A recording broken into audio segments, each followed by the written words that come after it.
আসসালামু আলাইকুম এভরিওয়ান।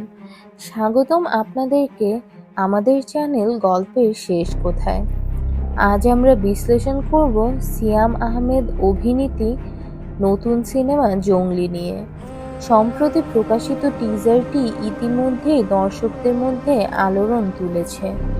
আজ আমরা ধাপে ধাপে টিজারটি বিশ্লেষণ করব এবং সিনেমার সম্ভাব্য কাহিনী বুঝতে চেষ্টা করব। টিজারটি শুরু হয় প্রধান চরিত্রের একটি শক্তিশালী উপস্থিতির মাধ্যমে।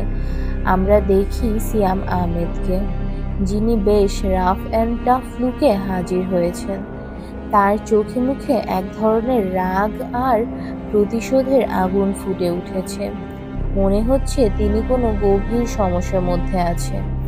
এই সিনেমার গুরুত্বপূর্ণ নারী চরিত্রে রয়েছেন শবনম বুবলি এবং প্রার্থনা ফারদিন দিঘি।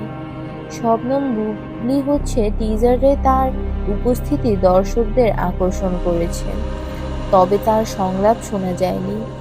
এতে বোঝা যায় যে তার চরিত্রটি রহস্যময় এবং গল্পের একটি বড় মোড় ঘুরিয়ে দিতে পারে। প্রার্থনা দিঘির চরিত্র নিয়ে এখনো বিস্তারিত কিছুই জানা যায়নি, তবে অনুমান করা যাচ্ছে যে সে হয়তো প্রধান চরিত্রের কোনো আপনজন বা গুরুত্বপূর্ণ কাহিনীর অংশ হতে পারে। টিজারে বেশ কিছু দুর্দান্ত অ্যাকশন দৃশ্য রয়েছে, যেখানে সিয়াম আহমেদকে লড়াই করতে দেখা যায়। মনে হচ্ছে তিনি কারো বিরুদ্ধে প্রতিশোধ নিতে চাচ্ছেন। এছাড়া কিছু চেজ সিন এবং সংঘর্ষের দৃশ্যও রয়েছে সিনেমাটিতে, যা সিনেমার উত্তেজনা আরও বাড়িয়ে তুলেছে। টিজারের একদম শেষ দিকে একটি শক্তিশালী সংলাপ শোনা যায়, যা গল্পের মূল থিম সম্পর্কে ধারণা দেয়। সংলাপটি প্রতিশোধ, সংগ্রাম এবং ন্যায় বিচারের ইঙ্গিত দেয়। জংলি সিনেমাটি শুধুমাত্র অ্যাকশন নির্ভর নয়, বরং একটি আবেগময় গল্পও তুলে ধরেছে। টিজারে সিয়ামের ইমোশন, বুবলির রহস্যময় উপস্থিতি, দিঘির সম্ভাব্য গুরুত্বপূর্ণ চরিত্র সবকিছুই সিনেমাটিকে আরও আকর্ষণ করে তুলেছে।